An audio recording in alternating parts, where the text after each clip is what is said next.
For most Ugandans, life is a challenging, daunting, if not tenuous struggle for survival. Access to medical care, especially for impoverished women and children, is overwhelming the country's medical system. These are all our kids from St. Jude. All of them? Yes. Healthcare workers, in particular, struggle to meet the increasing demands of charity cases. Cries for help carry across the country. Sadly, too often, due to a lack of resources, well-meaning clinical healthcare workers quietly turn away the needy.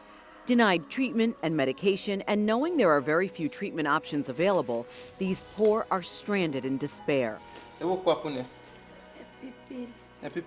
Many of these destitute are pregnant mothers and mothers with newborns, mothers who are medically fragile and vulnerable. Vulnerable because a new mother, many times, has a suppressed immune system. Cries from Uganda's clinic healthcare workers are drawing global attention. They're enthusiastically looking for people with big hearts to help mobilize a response.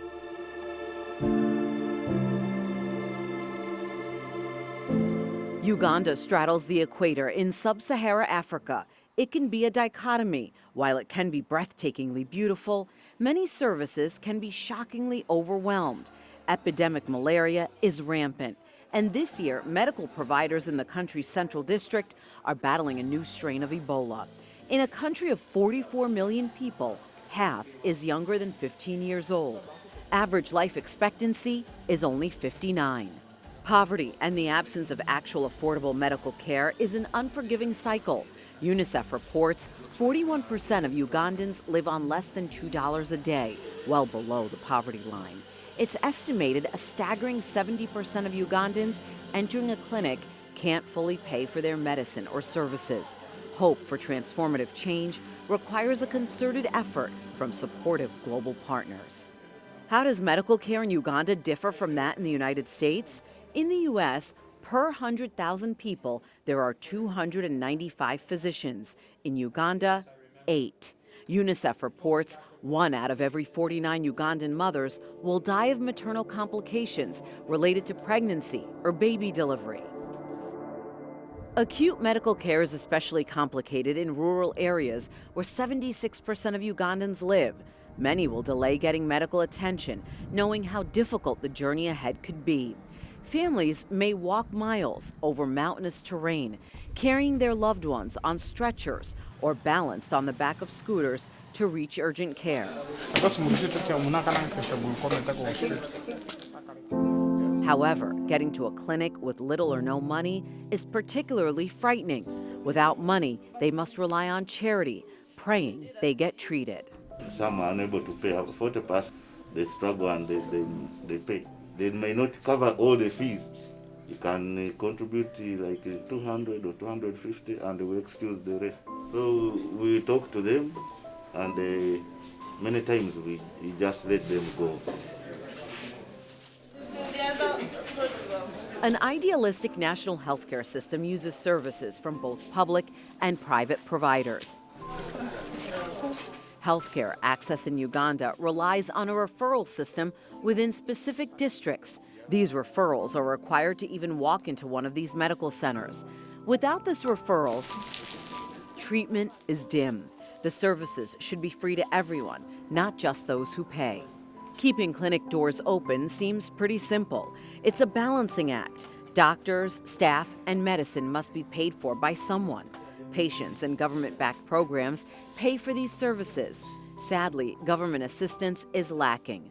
Clinic doctors struggle daily, getting at least some patients to pay while turning away those who can't. They juggle this relentless demand for charity treatment. Somebody's very sick but cannot access health services. I feel bad because I know this person maybe has no money to pay for the medicines. So I don't want to lose my people. So I'm touched, that's why I cry. They want to donate, but surely. There is, however, good news. Sister Marceline is just one of the many healers in action. Caring medical professionals are working hard within these struggling clinics, battling to bridge this funding gap. With your help, MAP Foundation is proud to support these stressed workers and their struggling clinics. Since 2013, people like you and the MAP Foundation have been developing community-based programs that boost the poor's access to urgent care and medicine. Rather than just send money directly to the clinics serving women and children in Uganda, MAP has created a more lasting, sustainable solution. We distribute your contributions to community-led micro-businesses. While some of this income maintains and grows the business, a percentage of the profits is also distributed to the associated clinic. This helps pay for medical equipment, supplies, and healthcare workers' salaries. This model empowers the entire community.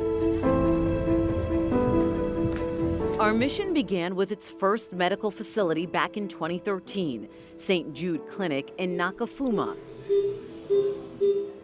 Since then, this clinic has grown into a level 4 surgical center, serving hundreds of patients. In 2017, 18 dairy cows were donated to small farms supporting Bikara Clinic in Masaka. A cow breeding farm project was started in Konge Parish in 2018. This dairy production aids their local St. Luke clinic today, generating $400 monthly. It helps pay patient fees and supports a coffee and bean farm, employing 20 villagers. 2019, 8 cows were donated to St. Francis Clinic in Nyanga. The milk from the cows, generating $300 a month, supports approximately 150 patient visits each month. MAP Foundation in 2020 granted $5,000 to Caucho Community Clinic in Palisa for corn production. Along with the farming instruction, villagers were taught how to produce their own seeds. An additional $5,000 was allocated for a cow project. And just last year, MAP funded a piggery farm at the Kayarumba Clinic near Kasese in western Uganda. It's forecasted to produce a $400 monthly profit. This could treat 200 patients monthly. And one of the reasons that I'm here... Currently, MAP Foundation is screening nearly a dozen cross-country proposals. These run cross-country from Soroti in the east to the Rwenzori Mountains along the western border with Congo. While several of these are expansions of existing MAP projects, we're also exploring many new ones.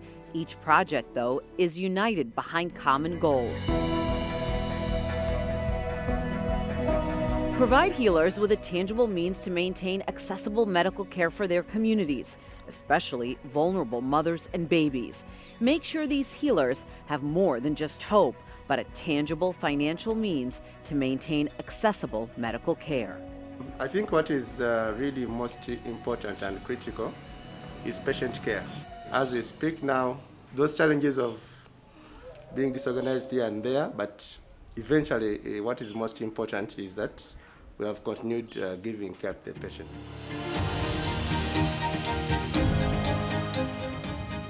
Your faith and generosity gives more Ugandan women and children a healthier tomorrow. Every dollar dedicated to these vetted projects is an investment in their dreams. Your gift today helps MAP Foundation connect women and children to reliable medical clinics in their communities, giving them critical, sustainable, life-saving care, giving them a future filled with hope and promise.